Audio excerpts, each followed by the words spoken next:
अस्सलाम वालेकुम। इंडिया में हिंदुओं ने मुसलमानों को तंग कर दिया, मुसलमानों के घरों पे पथराव किया और मुसलमानों की दुकानों को लूट लिया। हिंदुओं ने मुसलमानों को बहुत तंग कर लिया, कई को पकड़ लिया, कई को जख्म किया, डंडों से पीटा। पूरा मुसलमानों का बाजार लूटा जा रहा है, ये देखें।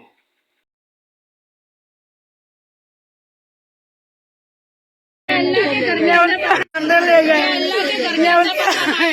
बहुत खराब रहती है मैंने कहा हम दुआ धीरे धीरे दे बदुआ पना कर लेती है ये अल्लाह की बारगाह के सर बिना परमिशन के उन लोग इधर हमला करे, हिफाजत के लिए बच्चे क्या करेंगे? हम गंदा गंदा पेड़ भी उतार लेते थे। ये नदी के तरफ जा रहे थे ना, सागबारा तरफ जा रहे थे ना, तो वहाँ पर ऐसा करे लड़कों ने, आदिवासी लड़कों ने। तो ये सब आपने आंखों से देखा, लेकिन वहाँ पर सीसीटीवी, किसी ने कोई वीडियो सीसीटीवी कुछ नहीं था वहाँ पर, कुछ नहीं था, ये लोग ही जायले थे। देखो ये लड़की है, उसकी लड़की है।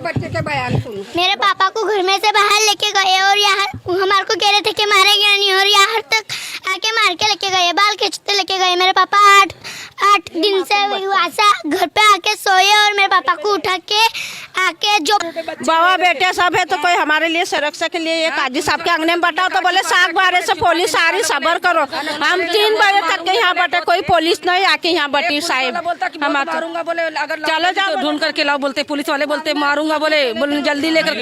ये घटना बनी है 2 दिन पहले। उसके बाद में पुलिस द्वारा तात्कालिक शांति प्रस्तावित की गई थी और वो अभी भी शांति वहाँ पे प्रस्तावित है।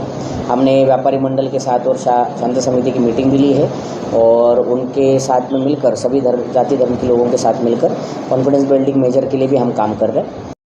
अभी आपने पुलिस वाले से भी सुन लिया, ये झूठ बोल रहा है, क्योंकि उनके लोगों का कहना था कि ये पुलिस इनके साथ थी, हमारे मर्दों को घरों से उठाकर बालों से खींच कर ये पुलिस ले जा रही थी और बहुत ज़्यादा लोगों को अगवा भी किया। ये झूठ बोल रहा है अभी।